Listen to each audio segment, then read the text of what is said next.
thank you both for actually the opportunity to be here. I know a lot of you are in early childhood education, and I realize now that in the middle of the talk I'm going to depart from my prepared remarks, because I do have a background in early childhood education, so it's a little outdated, but I actually want to tell that story when I get there. I'm going to begin when I was a first-year teacher here in Boston. I don't usually get to tell this story. And I wish I could walk around. I'm not very good at standing behind the podium. But I came to Boston when I was, 23 years old, for my first full-time teaching job. And I had applied specifically to teach in inner-city schools, schools where there was lots of difficulties and lots of challenges and so on. And I have to say, I'll tell a little bit of this story, that I was a very highly ranked applicant for a new teaching job because of various things.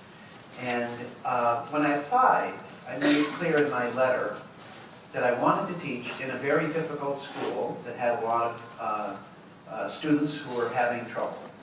That was my goal, to teach there.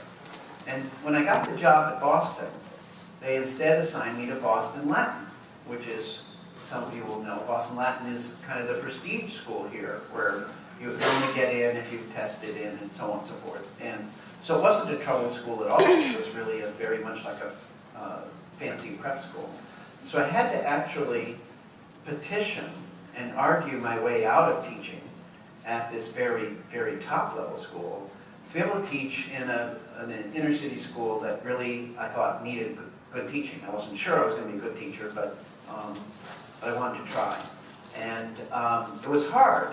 I want to begin with the irony of that I had wanted to teach hard kids and kids that really needed good teaching, and yet I was assigned to a school that didn't actually need that. The kids would do fine if they didn't even have good teachers. And that began my kind of journey in education, I think. So anyway, I ended up in a school in Roxbury here in Massachusetts, in Boston, where I was teaching in a, what do you call it, a temporary classroom, a van kind of thing. And it was like they said, okay, you want tough, you're going to get tough. And so I wasn't even in a school building when I began. And what my curriculum was, I was an English teacher, and I was supposed to teach English literature. I was supposed to teach books like Ivanhoe and Great Expectations and Shakespeare. And my students, though, were all reading at the second or third grade level. A lot of them were English language learners, a lot of them were kids who had disabilities, a lot of them were kids who hadn't had good schooling. But I really had no kids who could read Shakespeare or who could read Ivanhoe or anything like that. They were really much more like very, very early elementary school readers. Some of them could not read at all. So here was the challenge. What was I supposed to do? Here's the curriculum, and I have students, none of whom could read any of those books. So it was a hard first year, and I ended up, well, I guess I want to say first that I really wanted them to learn Shakespeare, because I had just finished Shakespeare's courses, and I thought Shakespeare was really neat and cool. I wanted them to know about Shakespeare. So the question is, how am I going to have them know and experience Shakespeare when they're not really readers? So what I ended up doing was, and this is how old I am, I brought in my record player from home, and had old, some of you have no idea what I'm talking about, but we had records, 78 RPM records. They would place on a turntable, and with a little arm, you'd play the record. And I had records with the Royal Shakespeare Company doing Shakespeare's play. And that year I was supposed to teach Romeo and Juliet. And we never read it. That is, I never signed in for homework because my students couldn't actually read it. But we did Shakespeare every day, and but we would just turn on the record, and we would read along with it, and I'd stop every once in a while and we'd talk about it. And then we got really into it. We got to really start to learn about why Shakespeare was so powerful. I can remember the moment, actually, when it started to happen. Some of you have read Shakespeare's Romeo and Juliet. The beginning is it's two gangs. You know, it's the story that became West Side Story. But it's two gangs that are fighting, and it's a love story in the middle of these two gangs having fights. And the play opens with the two gangs insulting each other. Except when Shakespeare writes insults, they're really good insults. They're really specially trenchant, wonderfully worded. So I would unpack those with my students and understand, wow, what is Shakespeare doing here? And we got into insults. And so we did insults for like a week. How do you make really good insults? But they began to understand what's good about language, how it can be used powerfully, what metaphors are, all kinds of things like that. And we got into Shakespeare. And we watched, and we listened in this way. And then my students, I think, really got a rich sense of Shakespeare, even though they could not read any of Shakespeare's lines fluently. If I can here, because we're in a relatively intimate audience, I want to tell you the end of the story. Oh, and then they started writing poetry, and we read other things. We really got Shakespeare. And so in the spring of that year, a new Hollywood film came out on Romeo and Juliet, a Franco Zeffirelli film. Some of you that are in the audience are as old as I am will remember. It was a landmark film on Romeo and Juliet. And what the filmmaker did was he chose two 15-year-olds to be the actors, which was appropriate for the play. And so they were young and, movie star quality people playing Romeo and Juliet. And I still remember the young woman's name was Olivia Hussey. Some of you are nodding, you remember this. Anyway, so I forgot to say, I have only boys, all boys in trouble in school. So we showed up, I rented a school bus, and we all went to the local theater. So I had 120 boys sitting in a theater, and Romeo and Juliet comes on. And they know every line and everything, and they're loving it. 2/3 of the way through, there's the love scene, famous love scene, and Romeo and Juliet are in bed together. And Olivia Hussey, the beautiful star, rolls over and out pops her breasts. And 120 sophomore boys go, ah!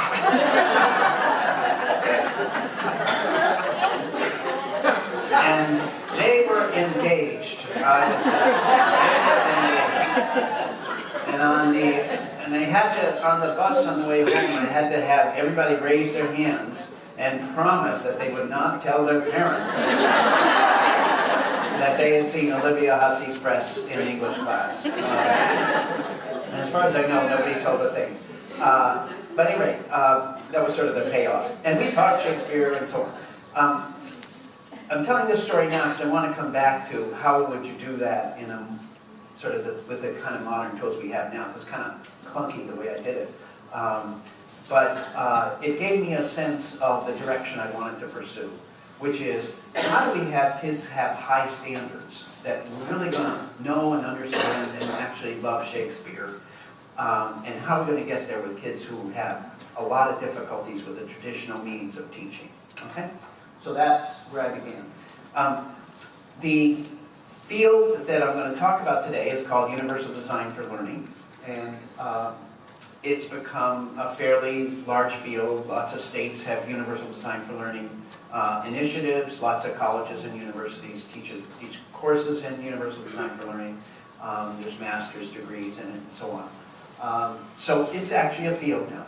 And here's what I think of it as doing, meeting the challenge of higher standards. Let's make sure everybody gets Shakespeare in a world of great diversity, where people have different languages, different abilities and disabilities and so on. How are we going to do high standards with great diversity? And today I'm just going to go at least briefly through, there's 3 principles we use, and they each have 3 guidelines. and that looks boring, but I'll try to make it seem a little bit interesting as we go along. And they come from two fields. First, from the field of neuroscience. What do we know about learners and how diverse they are? And the second, from the field of new technologies for learning. How can these new technologies be used to meet the challenge of diversity? Okay? So that's what we're going to do. So first, I want to start with some music to show you a little bit of sense of what do new technologies provide for us. So I'm just going to play you a little piece of music. You can see the name of it. It's Bach's Toccata Fugue in D minor. Some of you will recognize it, some of you won't. And pretend I'm going to give you a comprehension test after playing it. So I'm going to play it for you, and then I'm going to ask you what's going on in this music. So just listen for a moment.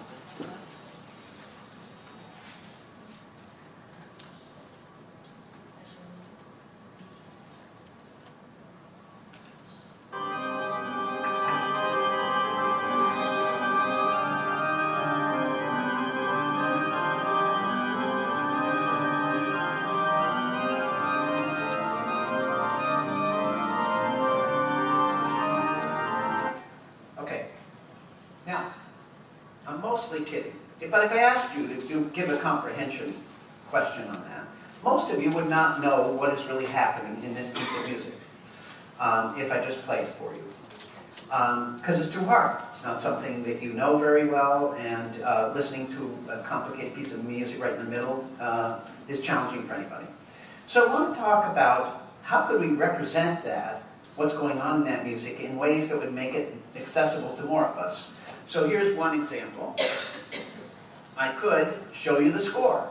And some of you are musicians, and the minute I show you the score, you would go, oh, I see what Bach is doing here.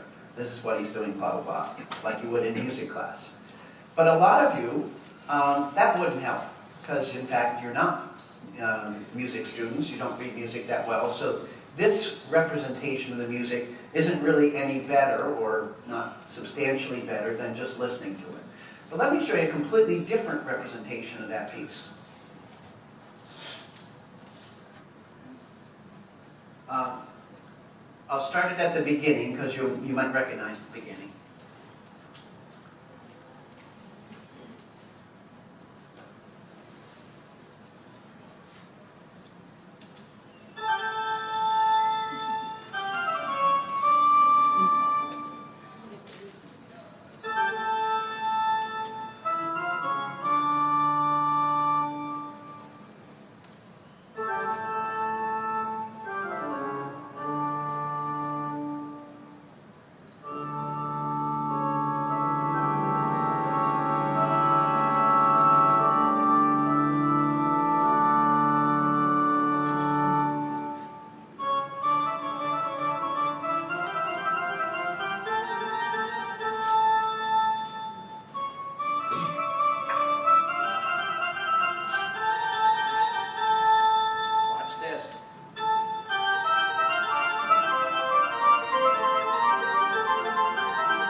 Watch this next phrase up here. Look how clear it is visually.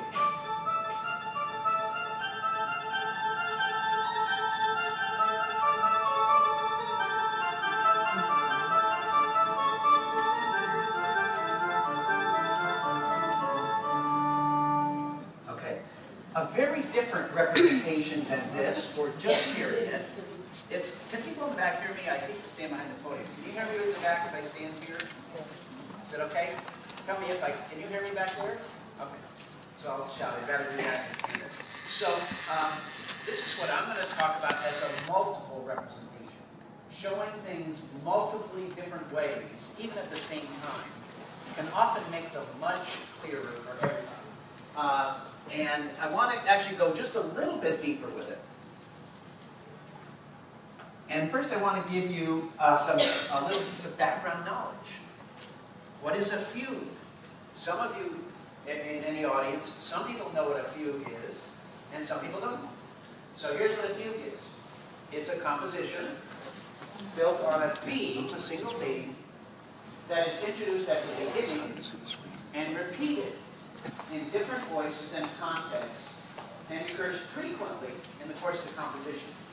So very short theme, and in this fugue that I'm going to play you, Bach plays the same theme 30 to 50 times. And you think, well, I would get bored if I heard the same short theme 30 to 50 times. But each time in a fugue, you hear it differently because it's in a different context. There are different notes around it. It's at higher or lower registers. So it actually sounds beautiful and rich because you hear it new each time because it's like in a new neighborhood. Okay? So let me show you what the fugue looks like.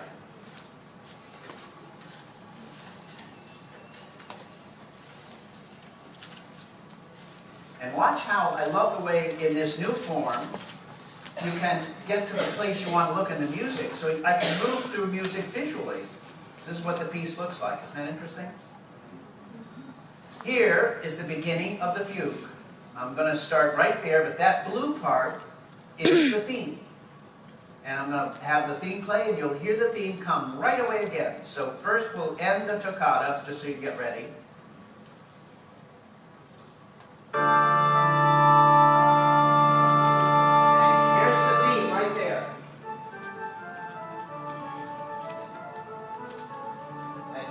Right away again, yellow. Now the two of them just kind of dance a little minute here.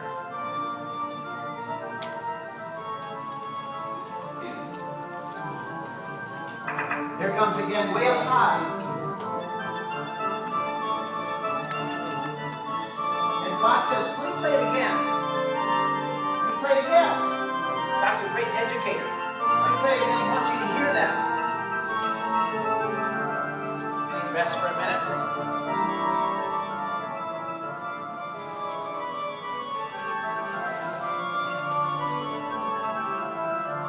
The next time, it's very hard to hear. It's way down in the pedal. It's very low.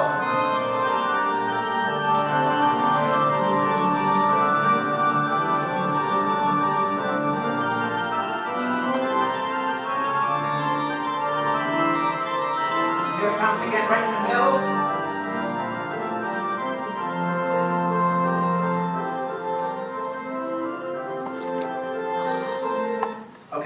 So you get the idea of what a fugue looks like and feels like and sounds like from this wonderful representation of it.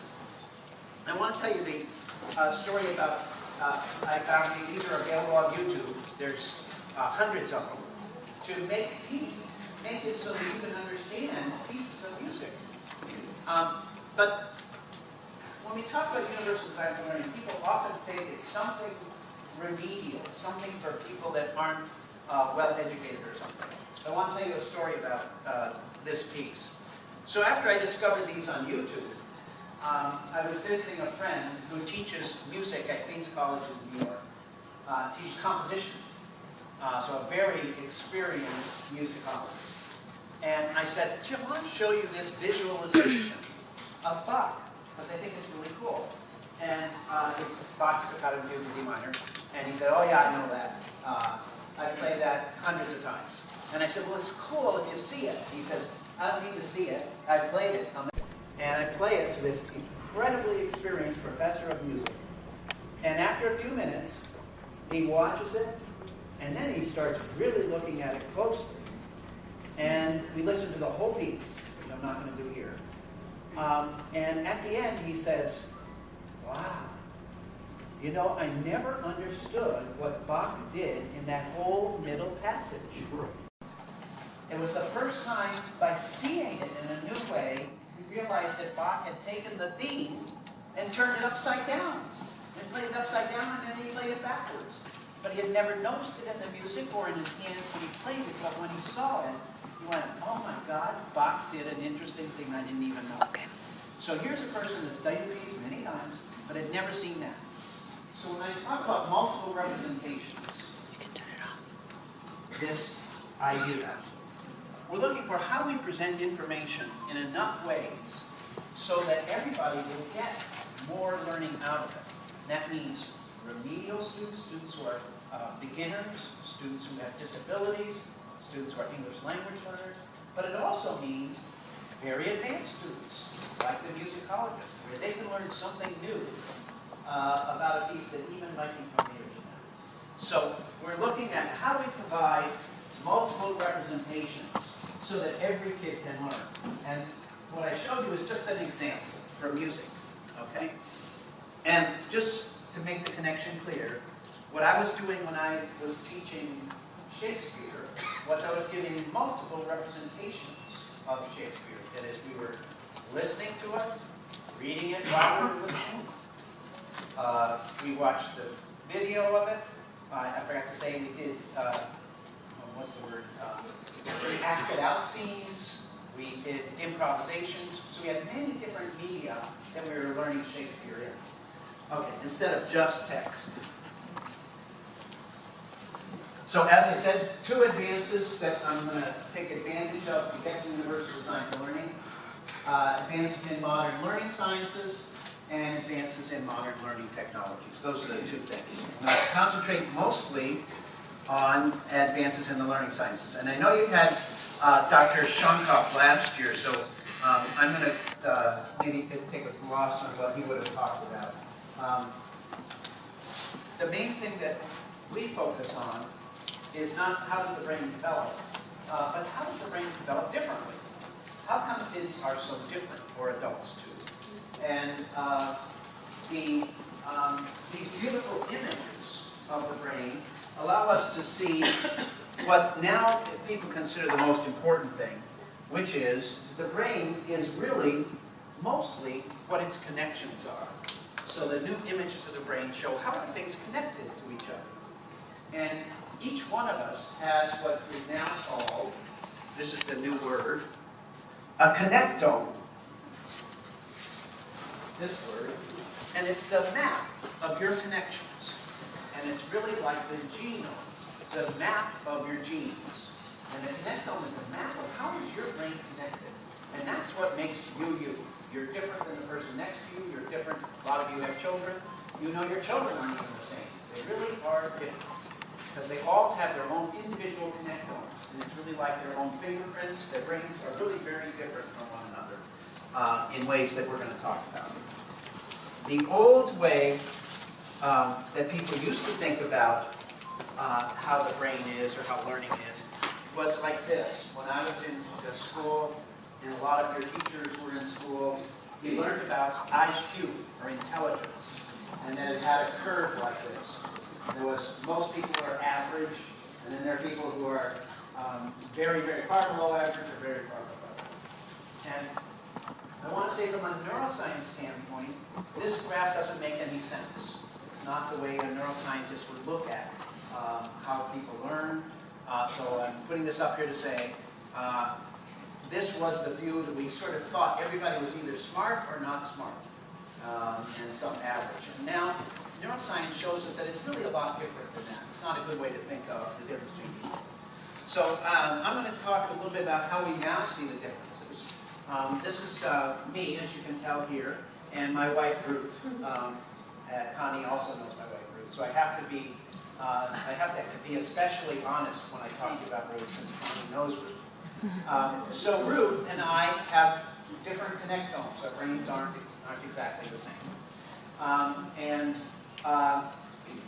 One of the differences is behaviorally that Ruth has perfect pitch. Does anyone here in the audience have perfect pitch? You always know if you have perfect pitch. Does anyone have perfect pitch? Okay. It's fairly rare, 1 in like 400 people. But you should choose your admissions criteria differently so you get at least one perfect pitch person every year. So what perfect pitch means is that if anybody plays a note or sings a note, Ruth knows immediately what that note is. So if you hum a tune, hum a note, Ruth will go, that's a B flat, or that's a C sharp. And it's not hard for her, she doesn't have to think about it, just the way you recognize orange. It's just if you play a note, she goes B flat. Okay, everybody with me? That's perfect pitch. And she also sings, exactly. If you say sing a B flat, Ruth sings a B flat. And if you play the piano, it'll be bang, spot on B flat. Okay? So I'm different than Ruth. And I don't have perfect pitch, and that's more like most of you. That is such that, and I've had lots of years of music, played trumpet most of my life, but I still don't have perfect pitch, not like Ruth, okay? And the question is, why does Ruth have perfect pitch and I don't? And I'm just going to tell you about the neuroscience of perfect pitch. We know where pitch is done in your brain. That's where does your brain recognize pitch? And it's right about here. And we know now, only in the last few years, if you look at that part of the brain, you find out that people look different, like this. This is the difference between this and this, is that people with perfect pitch have rich, deep, thick connections between the parts of their brain right here, between the neurons of the brain. Really nice and thick, like big superhighway. And people like me have very thin ones, like little country roads. Not too much, a little bit, but thin. Okay? So this is a person with perfect pitch, and this is a person more like me, or more like you. Okay? Now, by the way, it's only violin there. Too much detail. So Ruth has this kind of brain, and I have this kind of brain. The question I want to ask is, who has a disability?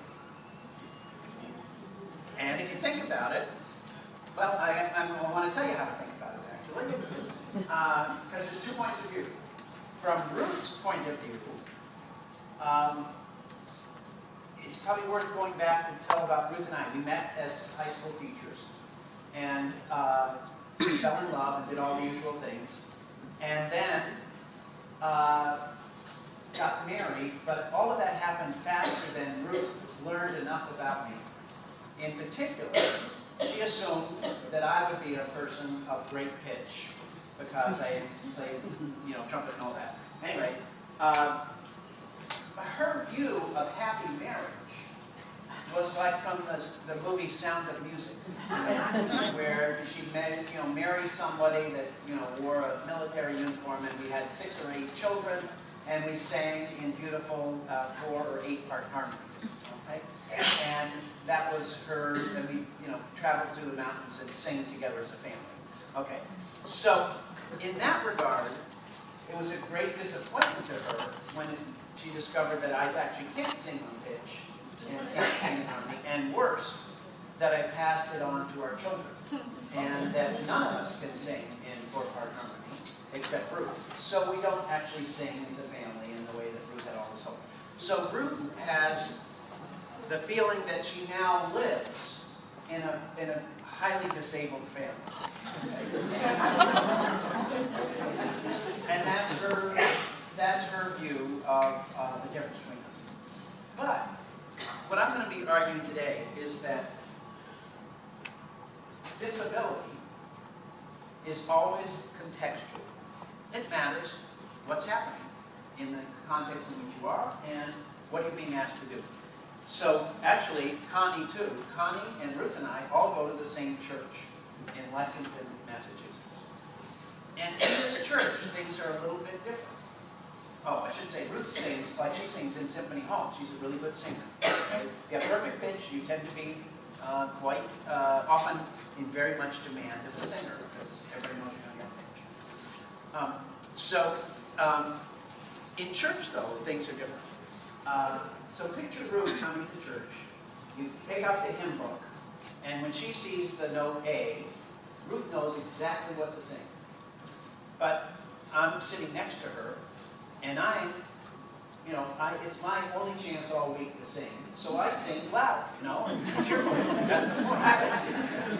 But I'm not really singing on A. I'm singing, nearby, but it's not. And the person on the other side of her, who might be Connie, she's not singing A either. She's singing something nearby, but not really A. But the worst case is that our organ was built in like 1890. And it's really old. And like a lot of old church organs, it's drifted away. It's no longer playing A. When the organist presses the A key, it doesn't actually play A. It actually plays G. So, Connie and I, we don't care. We don't know what the pitch is anyway, so we sing what the organ does, and we're fine. But Ruth actually has the problem of should she sing what the note is, should she sing what the organ's playing, or as I suggest, should she sing what I'm singing, whatever it is. And I think as a good family, she should just sing what I sing. Right? So Ruth actually sings very quietly in church. She kind of mumbles because she doesn't know what to do. Because perfect pitch in our church is actually a disability. You don't want perfect pitch because it's all relative pitch, which Connie and I are good at. We can sing along with everybody else off pitch. We're fine. Ruth can't sing off pitch, okay? And in fact, people with perfect pitch often describe their perfect pitch as their disability because they hate it when they go to a rock concert and the rock band is live, but they're off key themselves, and then it drives Ruth crazy. She hated it when the Beatles would go off pitch, etc. So it's a disability to have perfect pitch in many circumstances. It's great when you're at Juilliard School of Music. So, who has a disability? It depends. In our church, Ruth has a disability. That's where it's better to have relative pitch. Standing up on Symphony Hall, I would have a disability, and I would be thrown out, okay, because they want someone who knew what pitch it was. What we're going to talk about a little bit today is how technology can help in all sorts of things. And some of you know the TV show Glee. How many people watch Glee? Or I've seen Glee. Okay, lots of people. So on the Glee is a television show about teenage high schoolers who are in singing group. When you go to the Glee website, they do a neat thing. Do you know what karaoke means here? Yes. Okay, everybody knows karaoke. Okay, you go to the bar, get sloshed, and you sing karaoke. Along with music. Okay. And what they have is karaoke part of the website. And so after they've sung a song on the show, they say, you want to sing along, you know, on the website.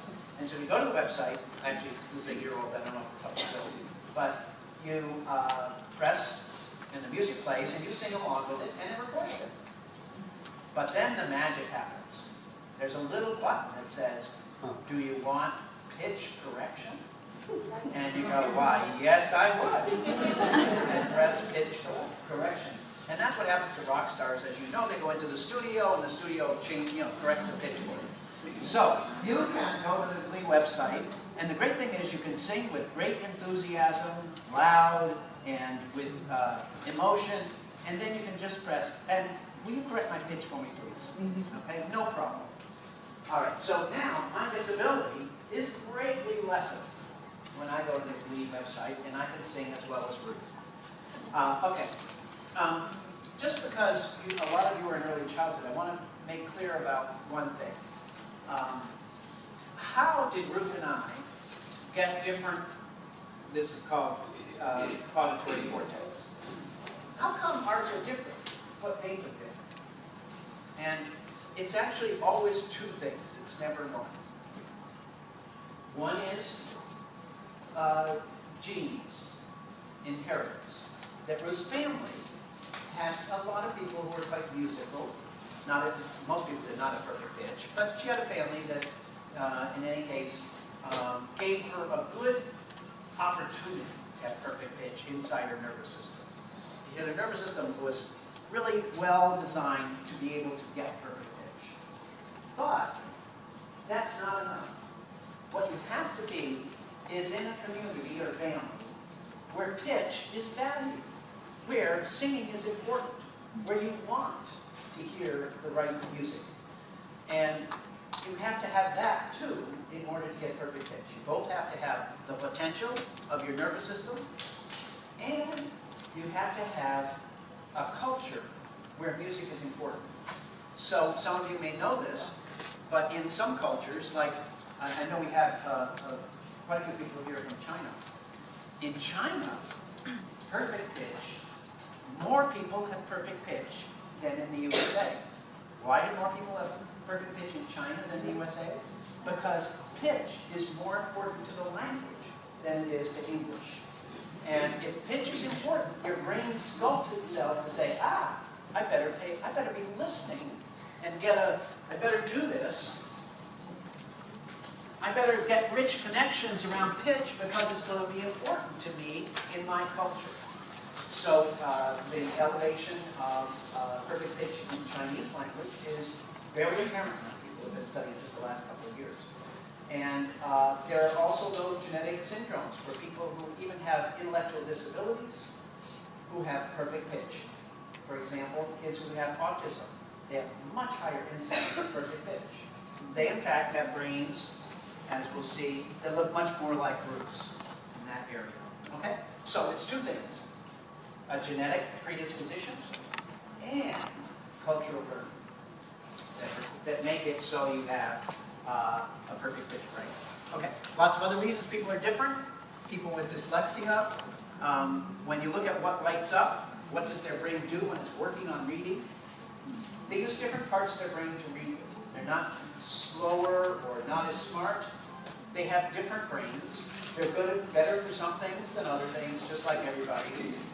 And so they read with this part of their brain, whereas typically achieving readers read much more with the back part of their brain. It's just they're attacking reading in a different way. And it's not as good for some kinds of reading, but it's very good for some other things. Okay? That's why there's more of them are architects, more of them are astrophysicists. There are things that their brains are really good for. Reading is not one of them. Kids with autism, I said this briefly, but it turns out kids with autism are much more connected. Their brains are much more connected than people without autism. And that means they're really good at things like perfect pitch, but they're not really good at metaphors or poetry or social comprehension. So they have brains that are good at some things and not good at others. Okay? We used to think that people with autism might have some kind of damage or hole in their head or something. But actually, their brains look very enriched. They look very, very connected.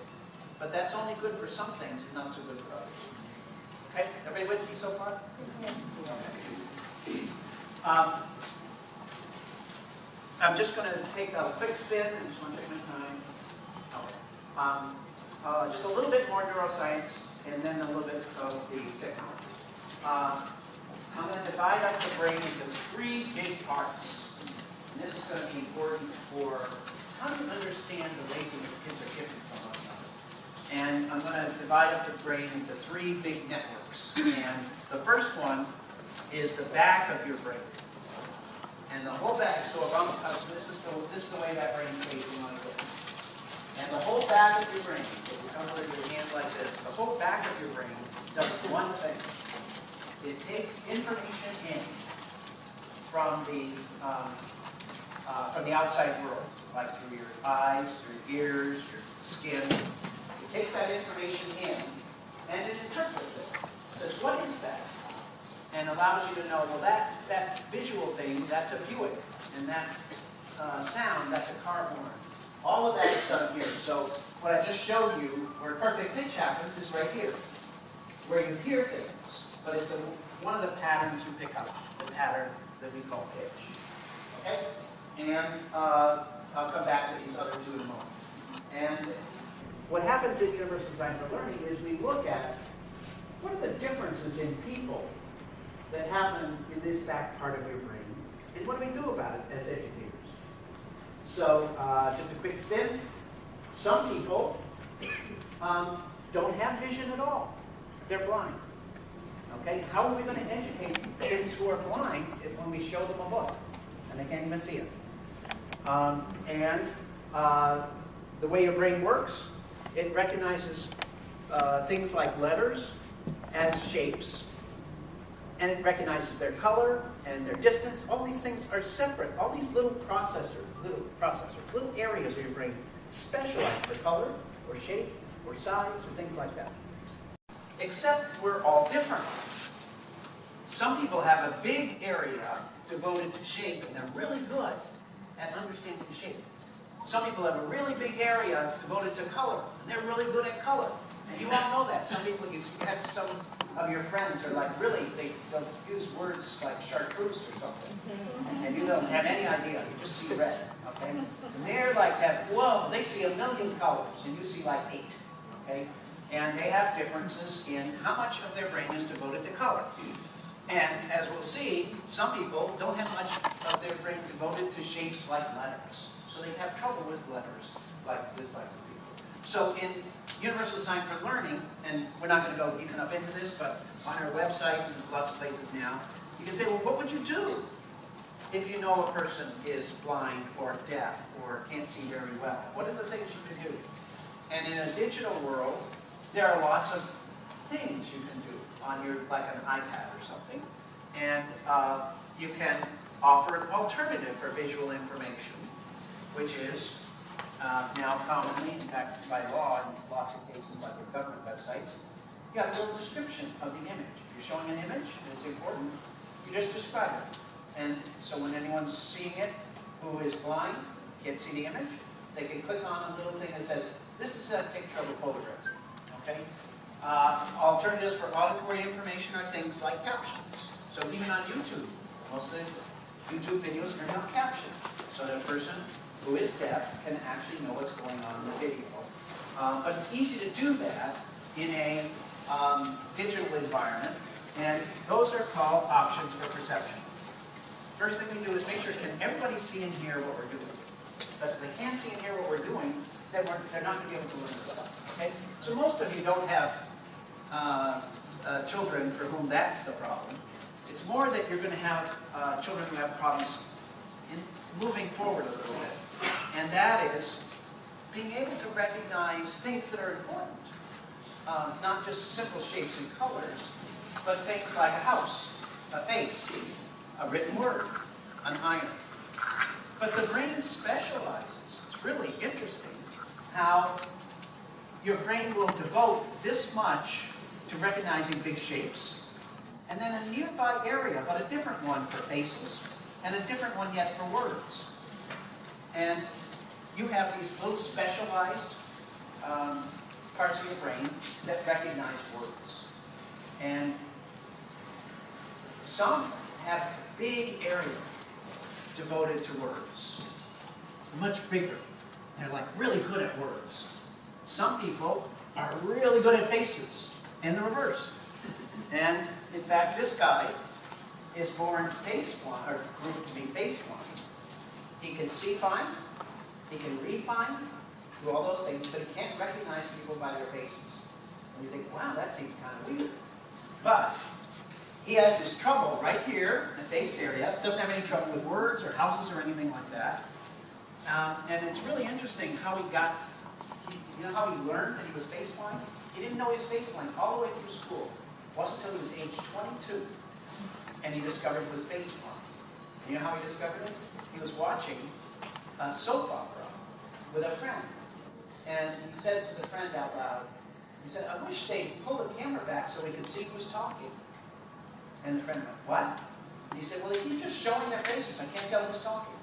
And the friend went, but they're showing their faces. That's how you tell. And he said, but I can't tell. You can't tell them. If they pull back, we'd see what they're wearing, and we'd know who they were. So he went through his whole life telling people apart by what they wore and how they walked and how they cut their hair and things like that. Because he saw faces as all the same. They always have 2 eyes, a nose, a mouth. They're all the same. Can't tell them apart. Isn't that interesting? And you have people who are like that about words. They have a whole bunch of words that look the same to them. You know, T's look good, you know, D's look the same as B's and stuff. They have trouble distinguishing things that you find easy, but they don't find easy. Okay. Dyslexia, that you go. And I'm not going to bother to do this today, but then we look at, well, what happens if you have a person who's not a very good reader? And as we'll see, we can have every word now read itself aloud. It's easy enough with a computer to just say, read the word aloud. And it does. Every iPad will read every word aloud. When you type in word, and you want to know, what does my paper sound like? Just say, read it back to me. It's fabulous. So, we don't have to have everybody decode words anymore. We can have the computer help with the decoding, and we can say, can we go toward comprehension? And the last part of the brain here allows you to put together all those words and images into something bigger, like a paragraph, an essay, a TV show, and you understand the whole of the idea that's going on, the context, you understand that this is a play, and that takes this part of the brain to put all of this together and say, oh yeah, we're watching a sitcom, or we're reading, this is an essay, and here's what it's about. And some people have difficulty here, but don't have any difficulties here. So people can be really different. I'm going to skip this because I'm just getting worried about the time. But I'll show you something about comprehension. Let me give you an example. There are people who, for example, on the autism spectrum, who are great are terrific word readers. They're often precocious, meaning they're especially gifted word readers. But they don't understand what they're reading. And the old idea of reading was, if you can understand the words, you're home free. You're like golden. But no, comprehension is here. It's different than being able to decode the words and know what the words are. It's putting the words together into meaningful wholes. And people with autism have difficulty here, not here. They're not blind. They don't have trouble with recognizing words. They have trouble making meaning out of the words. So it's really different. And unfortunately, we often put them in remedial classes for reading as if they had decoding problems. They often don't have any decoding problems. They're terrific at it. So we have to be very careful to understand what's the nature of the difficulty. Just to bring back to this story I began with, I was interested in them comprehending, understanding Shakespeare.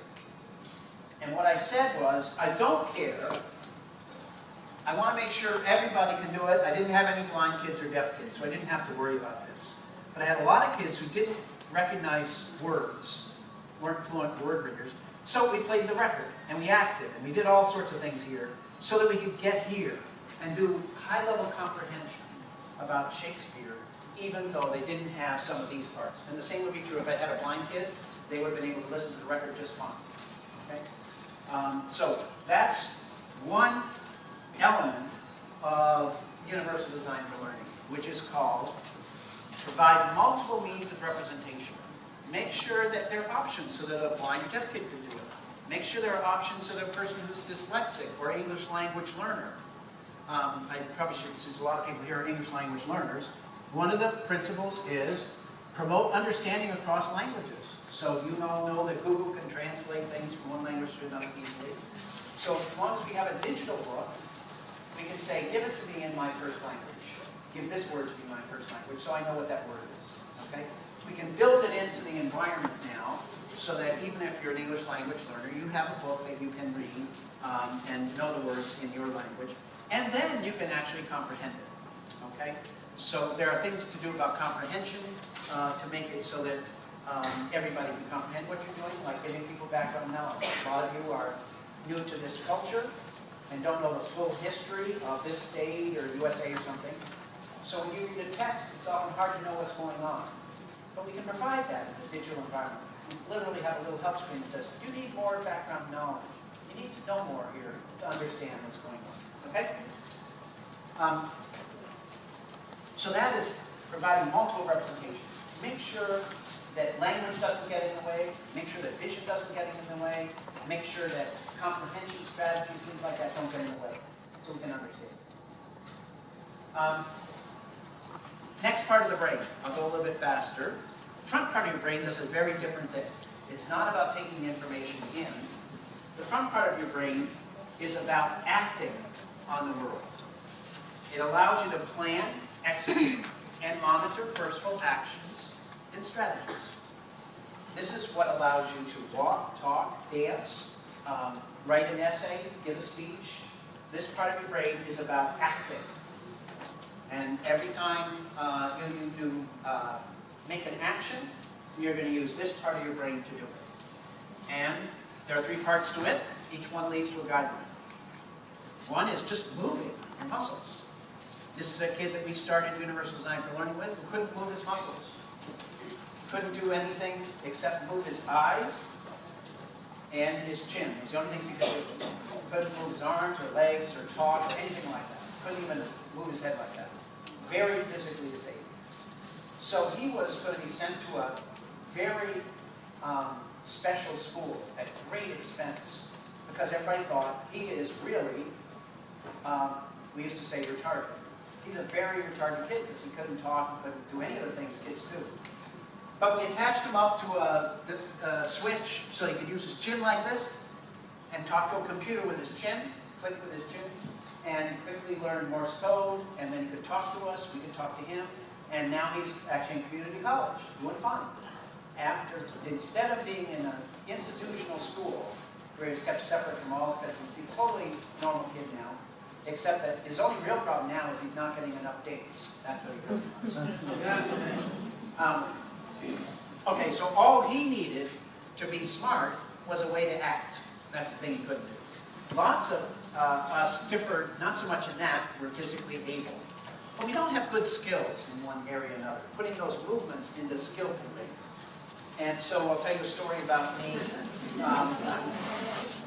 When early in our marriage, my wife prevailed on me to take a class, an adult education class, in Balkan folk dancing.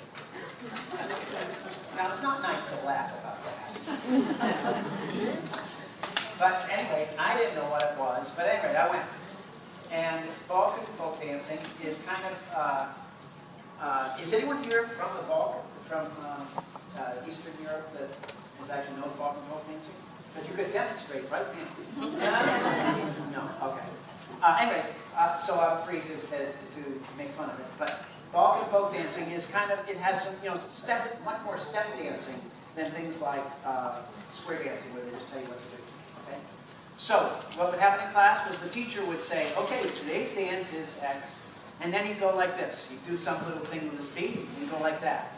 And in my experience, Ruth says I exaggerate this a little, all of the women in the class immediately did what he did. Okay, he would just show it, and they would just go, okay, ready to go. And then me and 4 other guys fell into the remedial group, the special education students, where, for whatever reason, learning that kind of movement was very difficult for us. And because we have a lot of teachers here, I wanted to tell you what he did, because it was pretty funny. So quickly he realized that we were the slow learners in the class, and he pulled us up front, okay? And I want to say, that was terrible, because here we are, we're bad at it, and you're in front of everybody, and all of the women are doing it immediately, and he's got you up there embarrassing yourself in front of everybody. But then he did the following. He goes, okay, David, can you touch your right leg? Good. I realized he's gone into baby talk. Because he thinks we're slow learners. He thinks we're retarded. And he says, okay, now slide your foot forward. Good. That was very good, David. Like this. So, and I think all of the people in the class, all of the men was at Cambridge. I think they were all Harvard professors. And he's talking baby talk. Why? Because he misinterpreted that if you can't learn to dance very well, you're not a very good learner. Which is different than I'm not very good at learning to dance, which is a specific thing, which is true. But I had the ability to learn other things, just not dancing very well. And I always worried that I would run into classmates in Harvard Square, and they would see me walking with Ruth, and that they would say to their, oh my God, there's that guy. He's that special ed student who the teacher has to go, whatever. So I wish that at some point he would have, so why don't we do something, why don't we learn something new tonight? Like, how to play chess or something. So that everybody, other people would have shown. And that's the problem in schooling too, sometimes is all of the learning is one kind. And so some kids are always doing badly. So, in the doing badly part, what I want you to think for a moment with me is, supposing you had come and done a class observation of my class in Balkan folk dancing. All right? Say come in week 12. It was 14 weeks. Suppose you come in week 12, and you observe the class. What do you think I would look like? So you had to do a classroom observation, write about David Rose in Buck and folk dancing class, what would you observe? What do you think you'd be, what would I be doing? What would you notice? If anyone feels like they could say it out loud, that'd be great. What would you expect to see me do? 12 weeks into a class on thought and focus.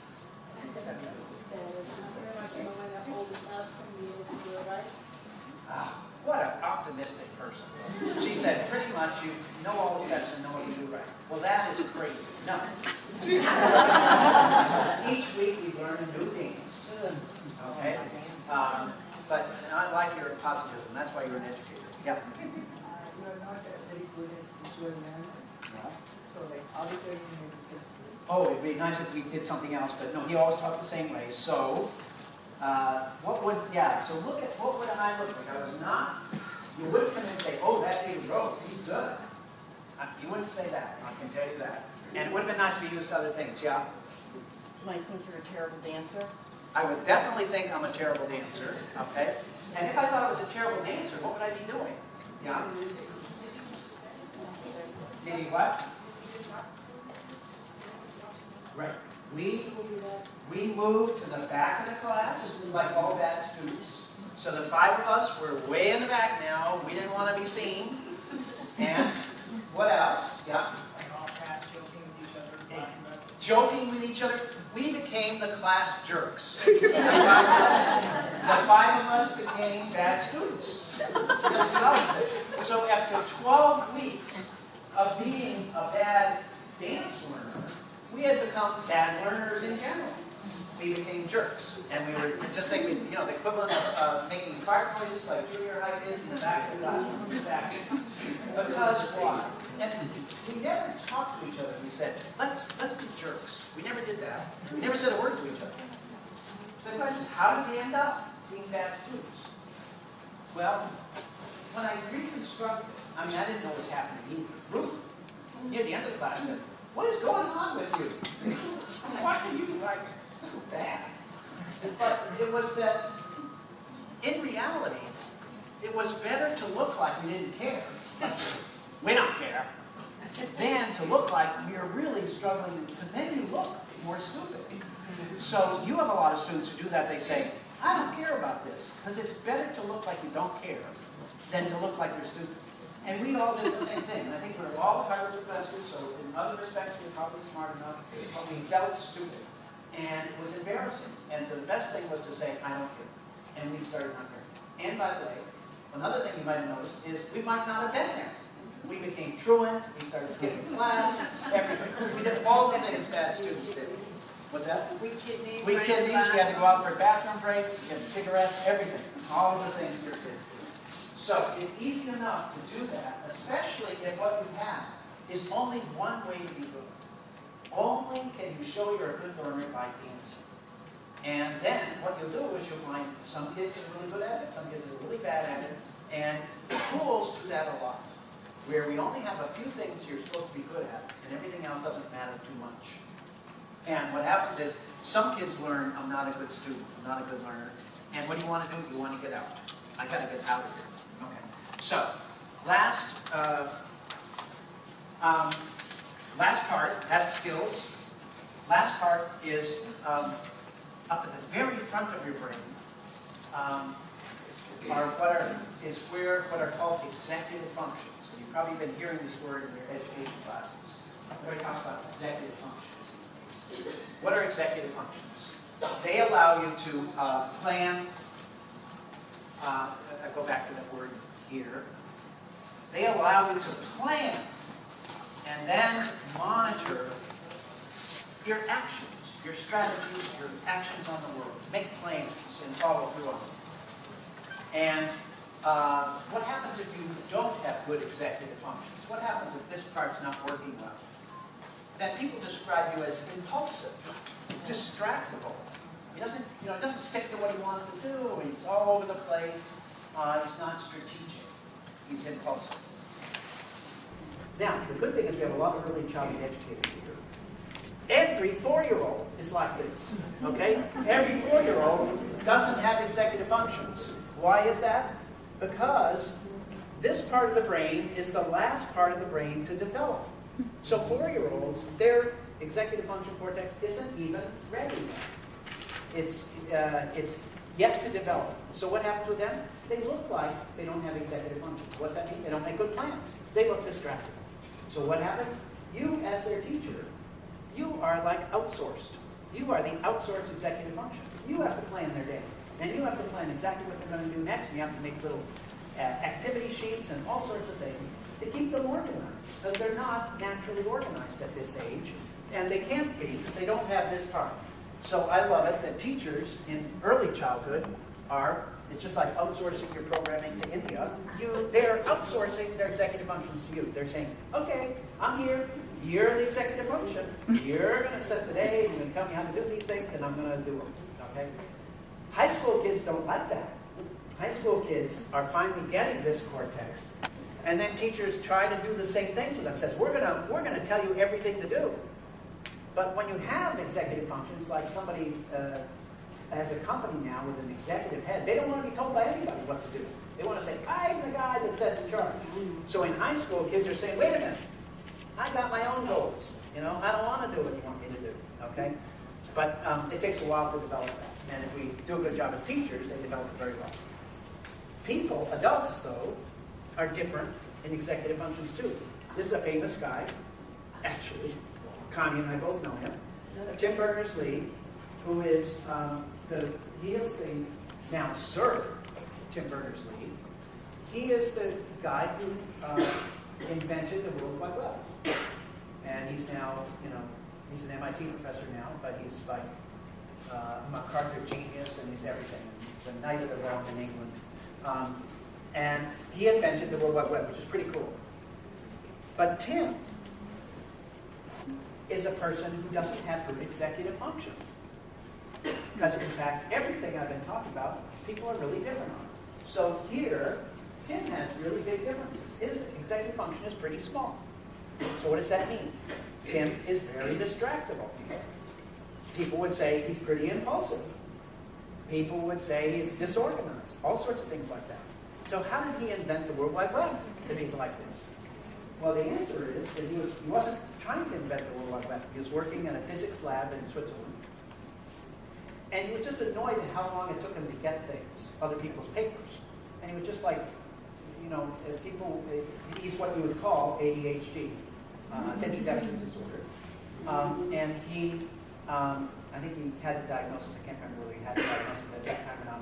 But anyway, part of his impulsivity was he couldn't wait for things to appear in a journal or get in a library. It seemed like, oh my God, I can't wait for that. I want the articles right now. So he invented the idea of a universal resource locator, a URL. How you put the URL and everything on the web? That is what Tim invented, the URL, a universal resource locator. So every single object in the whole world could be located by him. That's what he wanted to do. It's incredible. And no one would think that's a good idea. Everybody thinks, well, you got to have a library, you got to have a card catalog, and you got to do all these things. But in fact, he said, oh no, that would take too long. I want the articles right now. So he made a universal resource locator for every article he did, and everybody in the labs, and then everybody said, well, that's kind of a cool idea. Maybe we should do that for everything. And now the whole world has URLs. What I love about it is that how do you feel when you're on the World Wide Web? Don't you feel impulsive and distractible and disorganized? It's hard to study on the World Wide Web. If you try to read a novel, you can't read a novel on the web because you go, you just click on something and you go off and you do your Facebook or whatever. So Tim invented an environment which is perfect for him, which is he likes to get everything when he wants to. And he's made all of you more ADHD. And in fact, so he's changed you. Remember I said at the beginning, everything is context. So he's made a context in which you're all like him. You're all ADHD. It's just beautiful. It's kind of like a guerrilla act. So, anyway, and there are things, because people are different, there are things in universal design for learning we do. We can provide options for physical action, so a kid like that little boy can move. We can provide options so that kids who can't write very well can express themselves with speech or by making a video. And we can also provide options for executive functions. Here's the kind of things you can do for someone like Tim to help them be organized. When Tim gives a talk now, the people who have him give talks, they pay him a lot of money to give talks, they always want him to use an outline because he gets if he doesn't use an outline, he gets distracted by his own talk and he doesn't finish, okay? So people realize, okay, he's going to need a little scaffolding, but, so does everybody. Okay, last part of the brain. Almost near the end. You've been a great audience. You're sticking with me. I appreciate it. Last part of the brain is the most important one. Let me just get a quick sip of water.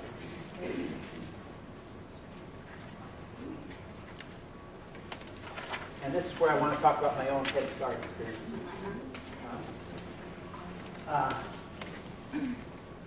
The third big network of your brain is not about taking information in, and it's not about acting on stuff. It's about evaluating what's important. So this middle part of your brain, called the affective network, and some of you may have heard of the limbic system. That's what this is. And it allows you, and your brain sets priorities. It says, this is important. So what's important? Things that are frightening. A lion approaching you. It's important that you pay attention to that lion. All of the relatives of yours that didn't know enough to pay attention to the lion are dead, and they didn't, beget you. So your brain needed to say, okay, I know you're reading Tolstoy right now, but a lion coming is more important than reading Tolstoy. And your brain has that built into it. It says, a lion approaching you is way more important than even getting a good grade. Okay? And your nervous system is really smart that way. It says, this is the most important thing right now. And that's all built into this part of your nervous system to say, you know what? Right now you are really, really, really, really hungry, and food is now really, really important. And that hunger is your experience of the fact you don't have enough some nutrient. And your brain says, food's important. And it says, it's more important than even your girlfriend or boyfriend. You got to eat, okay? And not to say this part of the brain also makes you think your girlfriend or boyfriend is important. It says, okay, that's important. And more important than the other people around you. Okay. So this is the one that sets that. And I think I'll skip away. Emotions are what you feel.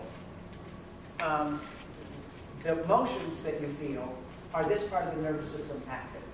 It's you feel anger. It means that there was something you wanted and you were frustrated in reaching it. Or someone has potentially injured you and prevented you from getting what you want. And so you feel the emotion of anger. I need to fix this. And the emotions bias, predispose, emphasize, distort, prejudice you to do certain things. It says, okay, hit that guy. Or run away. Or, oh, she looks just like your type. Go after her. It says some things are more important than other things right now. And this is what this part of your nervous system does. And you feel them as emotions. A lot of the emotions are very subtle, and you don't feel them explicitly as much as they're really happening. I just want to keep careful. So I want to tell you one last really amazing syndrome of people, unusual symptom. It's called caprous. And it's often called the caprous delusion. And what happens with caprous is that a person shows up usually at the psychiatrist's office, and they report that their loved one, like let's say in my case my wife, has been taken over by an imposter, an alien, by some force like the CIA or something. That this person that looks like my wife is no longer my wife. And it's very puzzling disorder. And psychiatrists had real trouble figuring out what to do about it. They couldn't fix it. So does everybody get the picture? Because it's important you understand. You show up, you've got a wife, you've had a wife for 20 or 30 years, and all of a sudden you report, she's an imposter. It's not my wife. It just looks like her. Okay? And fairly recently, people now understand what's happened to these people. Well, what's happened is that if I showed those three systems, you recognize your wife with this system. The back part of your brain recognizes your wife. You can tell exactly what she looks like, what she's wearing, everything. And it says, yep, it looks exactly like my wife. But this part of your brain also knows your wife. But it knows how you feel about your wife. What's the emotion you have about your wife? How important is she to you? And every instant, this part of your nervous system is remembering that and giving you that emotion to say, this is how you feel around your wife. So what happens in Cathras is, you see your wife, it looks exactly like her, but there's been a split right here. These two parts don't talk to each other. There's been a stroke, brain damage. So when you see your wife, you don't feel it. You don't have the emotion you usually feel when you see your wife. Okay, is everybody with me? You go, it looks like my wife, but it doesn't feel like her. And you know what then this part of your brain does?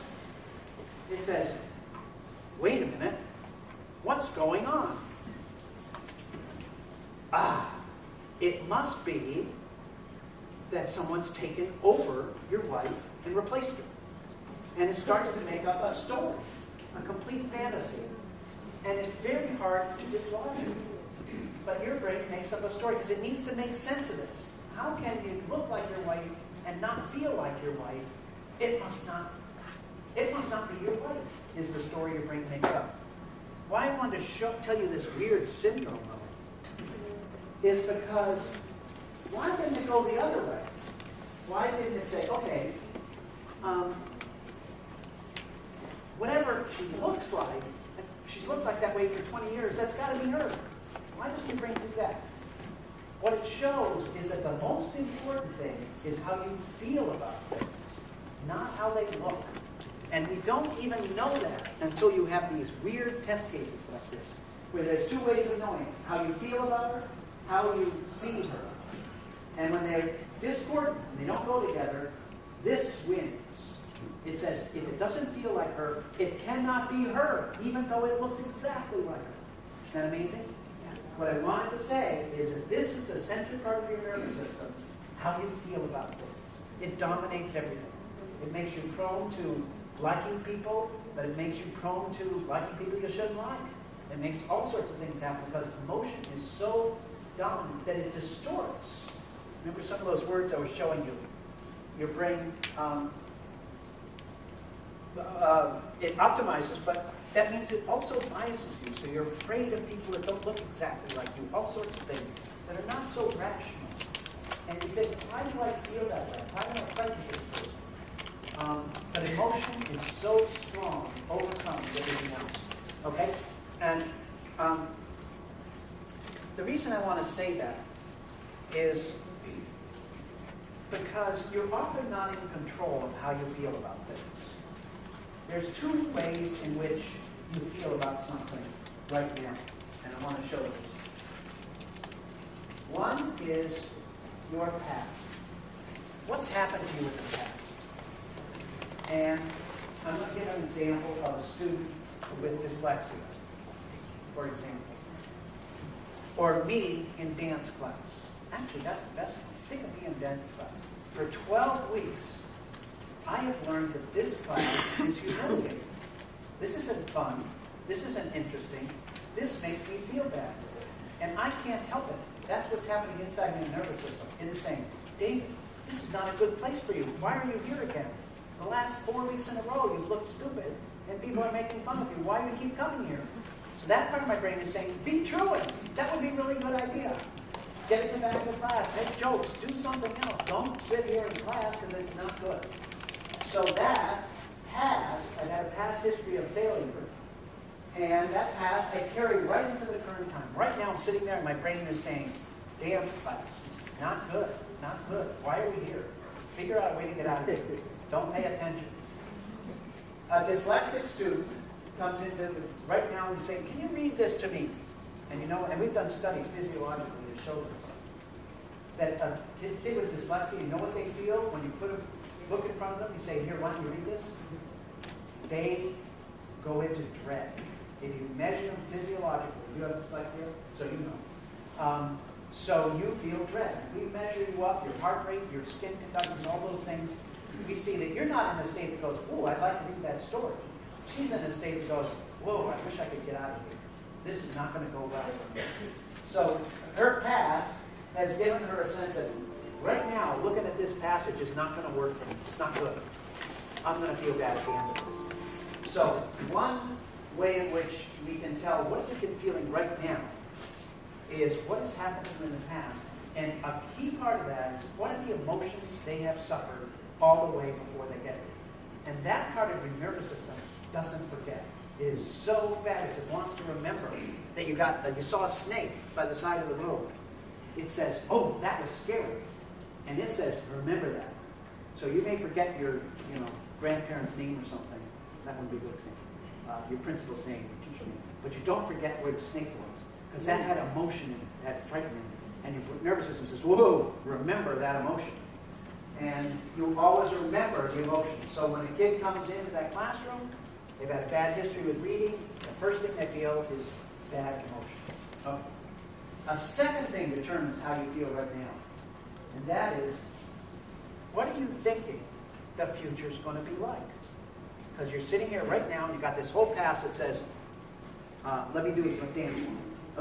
Dance class has been terrible for me. I'm feeling terrible.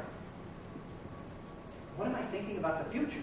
Because prefrontal cortex allows us to think about the future.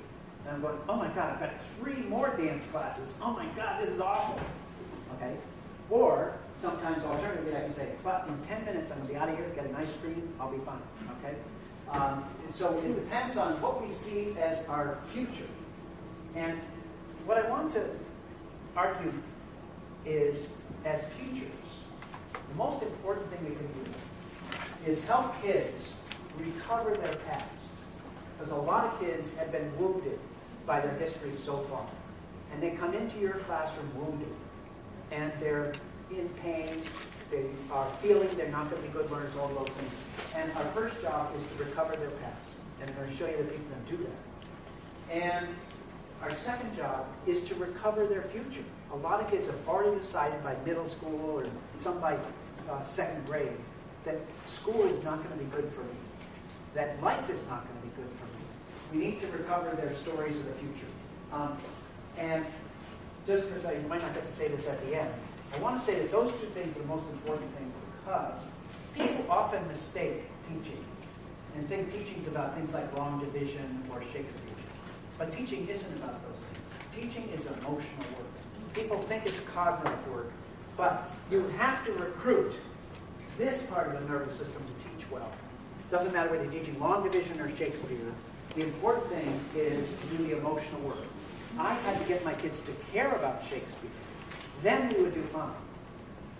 And I've got to get you to care about reading because you think you can do well in doing it. It might be an alternate way to read, that you may not read exactly the same way everybody else does, but there's a road to reading for you that you can feel positive about. So that, getting you to recover so that the damage that's been done isn't there, is the emotional work. And when you think of any of the movies about good teaching, like Good Will Hunting, what are some others? What are all the great movies? You know, movies you see in what's that? Stand and Deliver. Lots of, all those, what are they about? They about a new technique for long division? No. They're all about emotion. Every one of them is about a teacher who changes the kids' emotional story. Either of their, in Good Will Hunting, he changes their emotional view of their future. Okay? That's what he's doing. And a lot of them are changing, you know what? You're okay. You are a person who can learn. You are a person who comes from a family, blah, blah. And in fact, there's lots of research now. Oh, I left those slides out. Sorry. So I don't have the slides.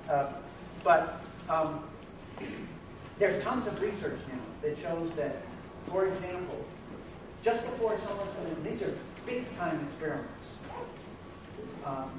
If someone's going to take a big test, like an SAT test or college entrance test, whatever kinds of tests, TESOL, anything, you know what will give them an immediate boost in their scores? And it's dramatic. Is you, for 10 minutes before they take the test, you just start talking to them and you say, tell me about your family. What has your family done for you?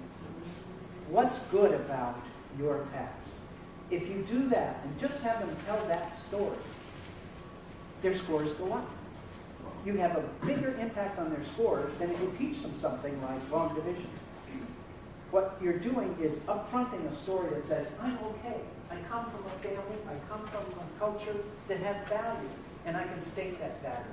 So there are experiments, all sorts of things like that, where we, in fact, say, you know what, let's first change the story about your past, and have you feel and connect to that past in a positive way. And, I'm sorry, I don't know why I exited these slides, but another thing you can do is change their view of the future by such things as some of you have heard of Carol Dweck's work probably, which is about how do you give feedback so that people have a positive view about learning and that they want to learn more. And Carol Dweck's work is all about not saying, oh, aren't you smart? Because that doesn't give any progress. It just says, that's how you are. But the feedback that works is to say, wow, I see you did a lot of work, and it's getting better. And you're going to keep getting better. Giving feedback about effort and about what the practice is turns out to raise scores in the same way. Huge effects, big effects. And that's just one of the techniques that people on the UDL guidelines, it'll show you others. One of the ways we change stories so that kids feel good about themselves when they begin, and so they anticipate a future that's positive, where they're learning. And those have huge effects on how kids do. I'm just about to end. I'm not going to show technology because I'm running out of time, and there'll be other opportunities to do that probably. But I want to because I wanted to take the moment to talk about my Head Start experience, since a lot of you are early childhood. So I taught Head Start in Peabody, Massachusetts, which is just north of here. And I was the only, I see there's not enough males here. I know 96% of you are women. And that was true when I was teaching Head Start. I was the only male Head Start teacher in the region. And so they assigned me, and I can understand this sort of. I had 26 kids, and they assigned me way overpopulation of young boys. And a lot of them were in, trouble. I had 2 that were not toilet trained and stuff like that. And it was hard, okay? Because for one, I wasn't trained. They didn't come to Urban College and I didn't know what I was doing. I was, making it up on the fly. They gave me, luckily they gave me a mom to be my teaching, what do you call it, assistant teacher. And she actually knew what toilet training was and stuff like that. It was great. I wouldn't have survived without her. So the story about it I want to tell is, so I did this at the end of the summer term. And I'm not exaggerating, absolutely true. I went almost directly from the last day of class to the hospital. I was really sick. I was incredibly sick. And it wasn't clear why I was sick. Anyway, so I did all the tests. And the doctor finally comes in and says, okay, you don't have anything that we can find.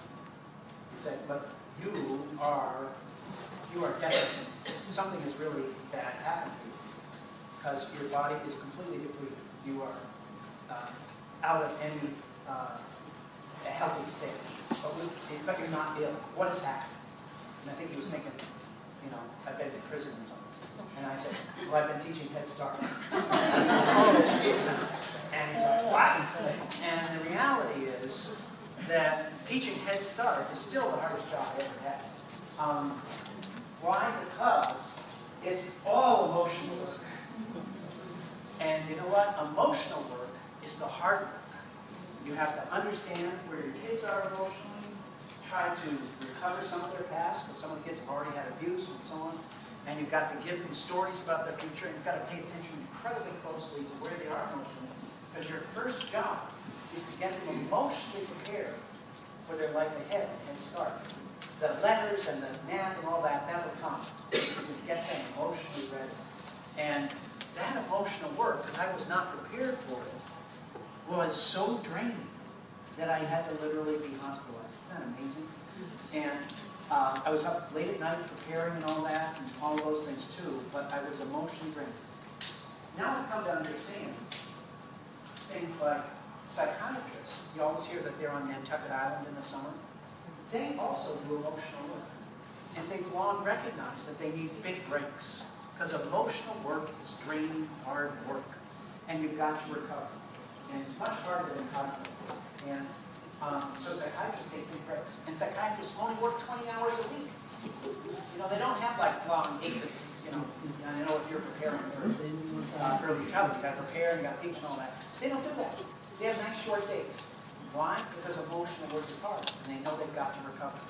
And that's why I always say teachers should be incredibly highly paid, and especially they should be at young ages, where what they have to do is essentially the hard work of emotional work. It's hard work, it's depleting you. So the thing I want to, I guess, end with instead of technology is saying that the thing I didn't understand then was that I need to take care of myself.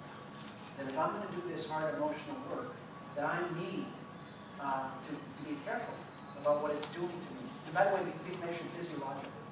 When you are empathizing with your kids, your body is going through that emotion. You say, oh my God, Billy's had a rough night, I can tell it. That is seeping right through your body. Your body's saying, I can feel that. I can feel Billy getting punished. And you can't stop it. That's that third part of the nervous system. It's saying, I recognize that. I recognize, Billy, what that is, that emotion. And to recognize it, you feel it yourself. And that's what's so hard. So you have to say, I've just been through child abuse myself. I just felt it. And I need to recover. So, anyway, when you build lives of purpose, as I hope you all will, make sure that you realize, oh, I have to self-regulate. I have to take care of myself. Because I'm going to be doing emotional work. And I'm going to need to take vacations. I'm going to need to have a family that loves me. And I'm going to need to exercise and all of that. Because I'm going to be doing emotional work. Anyway, I kind of got off track, but I wanted to say that part. And but I'm at the end of my time.